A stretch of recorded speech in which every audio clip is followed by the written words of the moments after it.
Hey y'all, welcome to the My Place podcast. Thanks so much for joining us today. I'm your host, Mary McSwain. I'm joined, as I normally am, by my dad, Jay McSwain. And as always, it's good to be with you and this episode, Mary.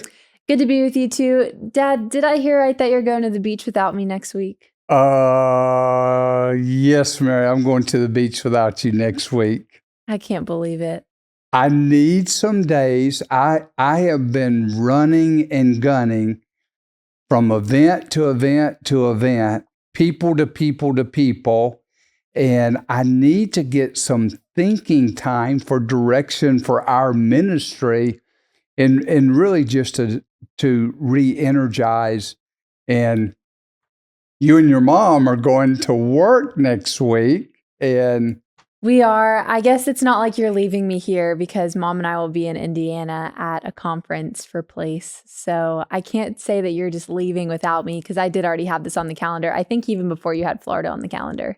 so you've got a road trip that you'll be with her and one of our other co-workers that you guys will drive to Indiana, work, meet a lot of people, hopefully Hopefully a lot of people. sell a lot of product to people. So, please. That's the goal. And I brought Mom along because she thrives in those environments. She can talk to anybody. She can talk to anyone. And I've been to one other before, and I wanted to go to this one to see if we could do better than we did last time, because it is a social environment, and the abilities part of Place. We talk a lot about the environments that you thrive in. And one of my top abilities is that I'm social, but I'm also highly conventional. So I like structure to interact with the people. And conferences don't always have as much structure as I would like. So it's putting me out of my comfort zone just a little bit. But I'm trying to go into it, one, with my secret weapon, which is Mom, because she's really good at these, but also Yes, trying she to is. create some more structure so that I can interact with people more, and ultimately just hope that we can put this tool in more people's toolboxes and in more people's churches because we believe in it and we think it would benefit them. Yeah. That is what we're talking about tonight, though, not the conference, but the ability section in the Place assessment. That's what we've been going through for really the last couple of weeks. Yeah. Is talking about what abilities are, what we mean by them. They are the optimal environment where your personality and your abilities will flourish. And the last two episodes, I think, have been really interesting for us to dive into. We've talked about how your personality and your abilities interact and influence one another. And we've talked about how your spiritual gift can be more or less impactful depending on whether or not you're in the right environment. Yeah. And the thing that we even talked about just last week, we were on our way to the Brave Stadium to speak to some of the Stanford students that are in that mentoring program. But we were having a conversation about someone and talking about what their different abilities might be and how they were interacting and influencing one another. And before we get into that, I want to walk through how people can look at their abilities, because they're scored out of 20 after you take the assessment. They're scored out of 20. And you've seen a lot of people's profiles at this point. So what is someone's scoring in the abilities typically look like, and how do you interpret that score for them? Well, one of the things we talk about is different people take assessments differently. And some people, they don't score out of the 20. So you get a participation trophy at 4, so you can go from 4 to 20, right? There's 4 statements and you number them 1 to 5. 5 being almost always, 1 being hardly ever, okay? And then 1, 2, 3, 4, 5. Some people, I've seen people that they don't score over 13. I mean, that's their highest. I've seen some people, they don't score under 16. And it makes it a little bit easier when people do have a gap. But I have seen people, I remember one of the first people that went to work with Place Ministries. She scored really high in all 6 areas. And you know what? She thrived in all 6 areas. So she could do almost anything and was effective and fulfilled in going. But most of the time, I'll say most of the time, most people have 2 or 3 that they score higher in and that they really thrive in. I've seen, even when I've coached people at church, I've seen their profiles. I've seen some profiles where someone will score a 19 or a 20 in just one. They'll be, say, highly conventional, and everything else will be in that 10 to 14 range. And I tell them, you will likely just resonate with that conventional ability. There are some people, like you said, who score high in, say, two of the abilities. They could be artistic and conventional, investigative and conventional, realistic and enterprising. There's all the different combinations that you can have, but they might score high in two. Likely they will resonate with those two abilities. They might score high in three. There is an example of all six. But I would agree, on average of the profiles that I've seen, you will typically score high in 1 to 3 of those of the six abilities. I'd say that 1 to 3. Yeah, I'd say that. When people score high in, let's say, 2 or 3 abilities, does that indicate that there are different individual environments that they will flourish in? Or will the type of environment that they will flourish in be a combination of the abilities they score high in? It really is a combination, yeah. Okay. It would be a combination. And as you and I know, sometimes those combinations conflict with each other. Let's get into that, because that is a conversation that we just recently had that really sparked my desire to have this conversation on the podcast. Is when we talk about abilities, even in the last episode, we really dove in on what are some of the reasons that we feel frustrated in what we're doing? What are some of the reasons that we feel demotivated or de-energized? And I think when we have combinations of abilities, when we have a combination of what the environment is that we'll flourish in, I think it does sometimes cause some internal conflict. So what are some examples of different ability combinations that might cause and be the culprit of some people's internal conflict that they experience? So the one that we've used probably the most is somebody that's conventional and artistic. The one that you resonate with is that you are conventional and investigative. And what makes that really interesting, when people go in, whether you're doing this online or whether you're using an actual workbook, we give descriptions. And by the way, just so you'll know, when we put together the assessment, we took the one paragraph description and we really took 4 statements and we culled out of those descriptions partial of those statements and said, now rate yourself 1 to 5. And what you find out is, even with you being conventional, investigative, people, I'll say, hey, read, and in the workbook that we use, it's page 103. And I'll say, hey, read the conventional ability. And it says, I prefer highly ordered activities, do not like to be the leader, and like working in a well-established chain of command. Then you get over here to the investigative. It says, I do not like structured situation, lots of rules, or working around many people. I have unconventional values. And it's like people say they seem the exact opposite. And they are. That's where the conflict comes in. And that's where I think people have these internal yucky, I'll use the word yucky feelings going on, and they don't really know how or what to do with them.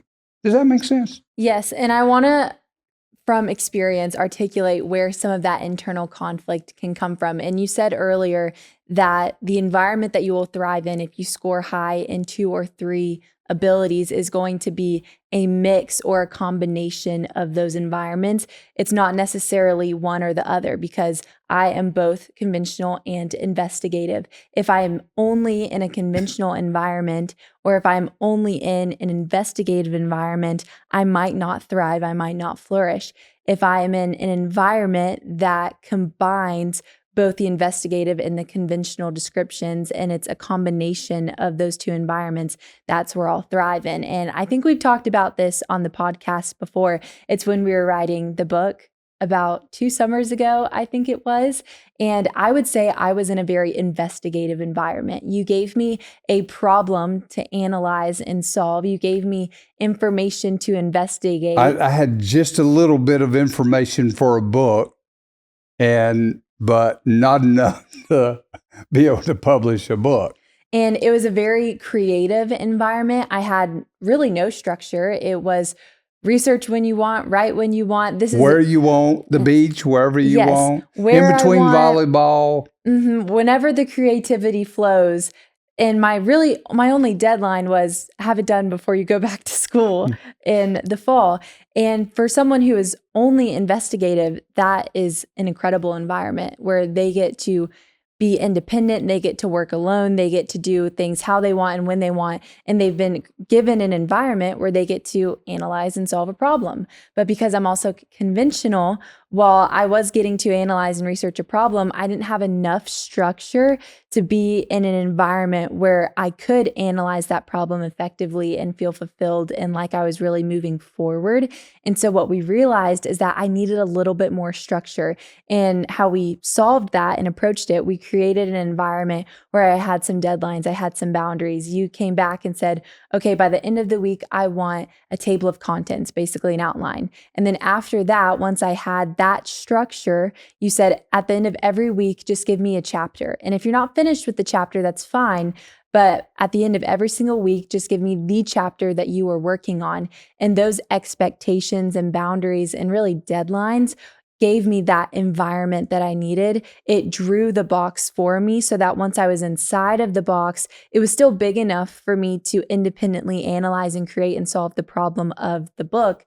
But I had enough of that structure that I needed. So really, it was a combination of those two qualities that created the environment that I needed to flourish in. Yeah. Yeah. What would you say are some more examples of different combinations that might cause some conflict if you have one and not the other, or just internally, they are going to cause conflict regardless? Yeah. I thought about this when you gave me the questions for this episode, and I went back, wow, over 25 years ago. Man, that was a long time. And I thought about how so oftentimes when people maybe read these descriptions and they say, well, I don't know why that. Sometimes we overlay expectations of how different environments can be used. And I'll give you the enterprising environment. I have great facility with words, which I can put to effective use in selling and leading. I enjoy persuading others to my viewpoints, and I'm impatient with work involving precision or long periods of intellectual concentration. I like to lead and persuade. Well, when we hear those words, we can get confused if you don't like to stand up on a platform and especially in church circles, because people that lead and persuade are people that get up and talk eloquently. And I'll never forget, this was my first year doing place back in the 90s. That's how long ago this was. And I was sitting down with people all day long at Houston's First Baptist Church. There was a guy, Robert. And Robert sat down, and Robert did not have good social skills. Matter of fact, I sat for about an hour and looked at the top of Robert's head. He never looked at me. He talked at the ground when he was talking to me. He was also realistic in his abilities. He likes to use his hands. Sometimes I have difficulty communicating my ideas, which goes totally against the enterprising. I like to lead and persuade. Well, Robert was in a Bible study group that needed someone to get there early to be able to set up 250 chairs for a large Bible study group, put out all the announcements on the chairs, and Robert would get there as quickly as he could. And he realized, I can't get it done before they even let me in the building in the morning, and all this anxiety and pressure was building up on him. And he said, Mr. Enterprising, what I need to do is I need to persuade two other people to help me. And so Robert used his enterprising ability to persuade two other people that he knew to come in early, about 30 minutes early, and help him set up the room. And he said, we have plenty of time. And again, remember I told you the whole time I'm looking at his head because he's talking to the floor. And he looked at me and he said, you know what? And I'm the leader. And this one, he looked up and he said, I like being the leader. He was leading by actually physically doing something. He persuaded, and then he got to be the leader. If they needed a little different setup that week, they went through Robert. So sometimes you can even take stuff like this and have this conflict because they say opposite things. But that's what we keep telling people all the time. Go and look at where you've seen God, where you've felt fulfilled, where you've been effective, and what were you doing when you did that? So that was a long way to answer your question, but it's always a story for me. That was a great example of when you look at the descriptions, you might see something that conflicts. But I think when you look at your own life, you might see instances where there was that internal conflict. And until you read that description, you had no language to be able to articulate that. We say that all the time, that this tool, and again, in this episode, we're talking about abilities, the environment that you'll flourish and be fulfilled in. This tool gives you language to be able to understand the why I am effective, I am fulfilled, or why I'm not effective, why I'm not fulfilled. And we take stuff that can be so cloudy up here, so muddied in the waters, and you can put it in writing, in language, and it becomes crystal clear, like looking at a river where we were up in the mountains a couple of weeks ago. In the stream, you could see the beautiful rocks because the water was clear. Kind of up here sometimes, it's so cloudy. But when you put it in writing, it clears it up, and you can begin to understand, no, I'm not weird. There is a reason I'm effective. There is a reason I'm not effective. How often do you think people recognize or pinpoint that this internal conflict of their own abilities might be the root of their frustration? Not very often. They feel it, but they don't know what to do with it. And I think oftentimes that's why so many people go from job to job, ministry to ministry, because they know what they feel, but they don't know how to analyze it, how to recognize how to solve what is causing them so much frustration and unfulfillment. So I think that is why there's so much movement around.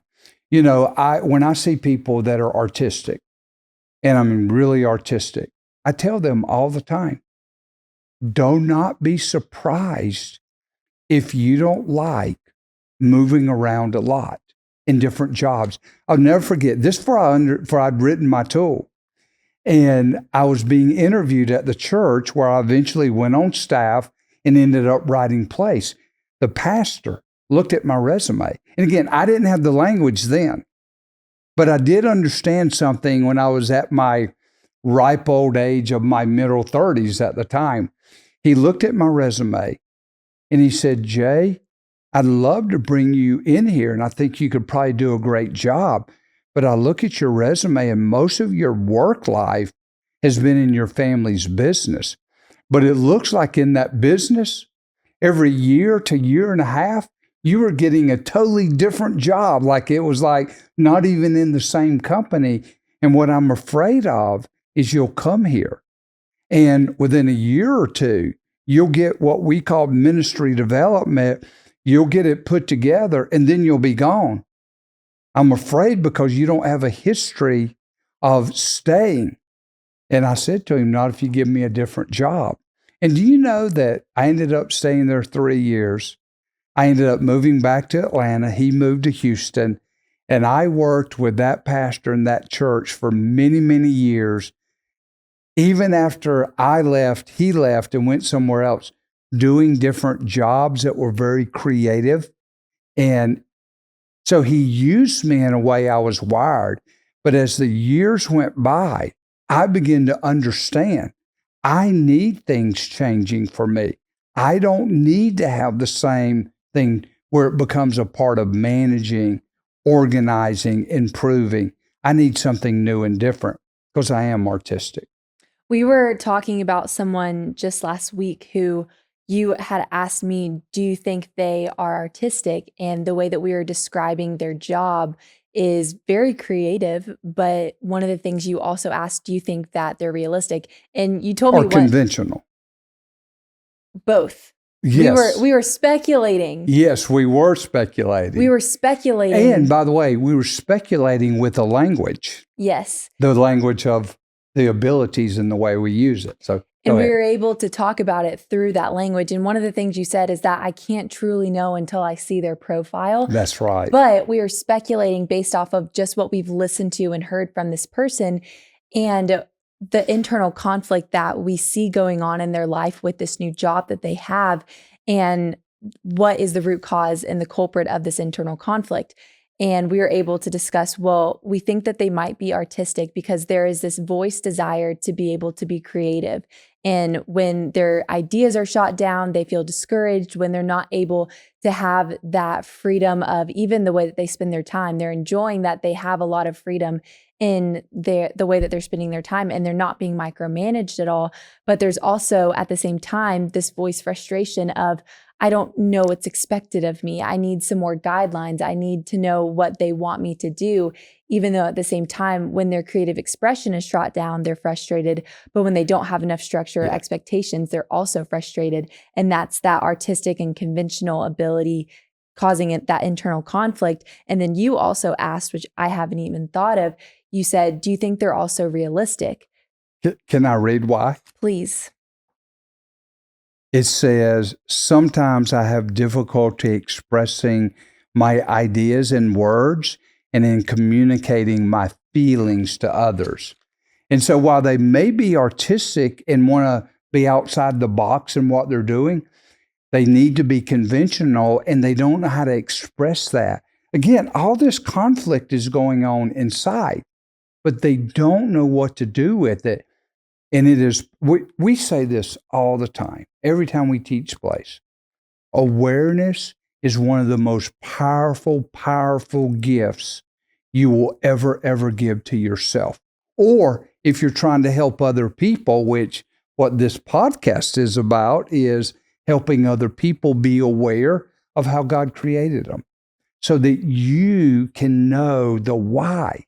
And so I hope one day I get to sit down with that person and look at their place profile and see how accurate we might be. But again, once I get it, I'll have great insight into what may be causing some of that frustration.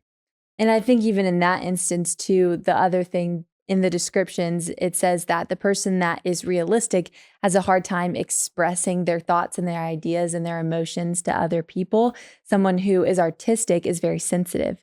They feel things very deeply, but if they're also realistic, they might have very deep feelings. They might be very sensitive, but they have a hard time expressing and communicating those feelings, which is causing more internal conflict in their personal life or at work or where they're serving at church, because they have all of these feelings, but they don't know how to communicate them. So there's this internal conflict that is building up inside because they feel as though they need to express things, but they don't know how, or they don't have the language to express the things that they're feeling so deeply. And that could even be in their personal life. We talk a lot about how this affects your work or where you serve in ministry. But that's even influencing how you interact with the people that you're working with, the people that you're serving with, the people that you're in a relationship or a friendship, or the people in your family that you don't understand how to articulate your frustration or why you're feeling this way, because you might not have the language for it, or you don't know that this is actually the root of it. I just didn't know what that was. And so it's affecting your interpersonal relationships wherever you are, at work or at church or at home, because you don't have the language to articulate what you're going through and how you're feeling and what the cause of those feelings are. You know, this stuff's so good, isn't it?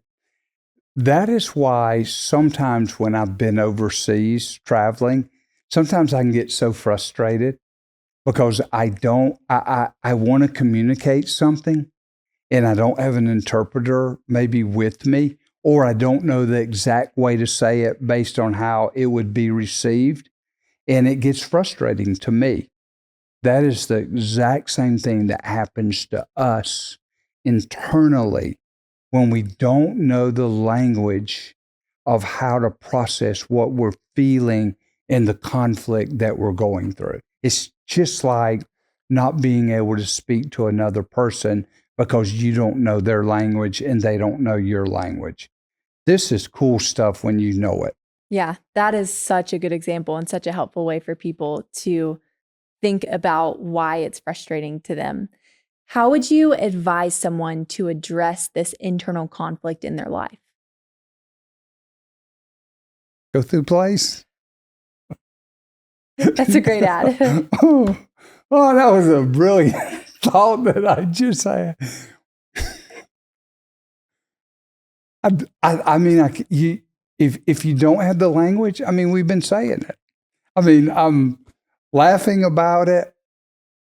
And I know that we don't have the end all tool to everything, but I think, and maybe talk to another person, but I say this all the time. I can cut out a year or more and sometimes never, like this person. I've been around this person a pretty good bit and I don't really know for sure. But if I had this tool, I would be able to pinpoint a lot faster.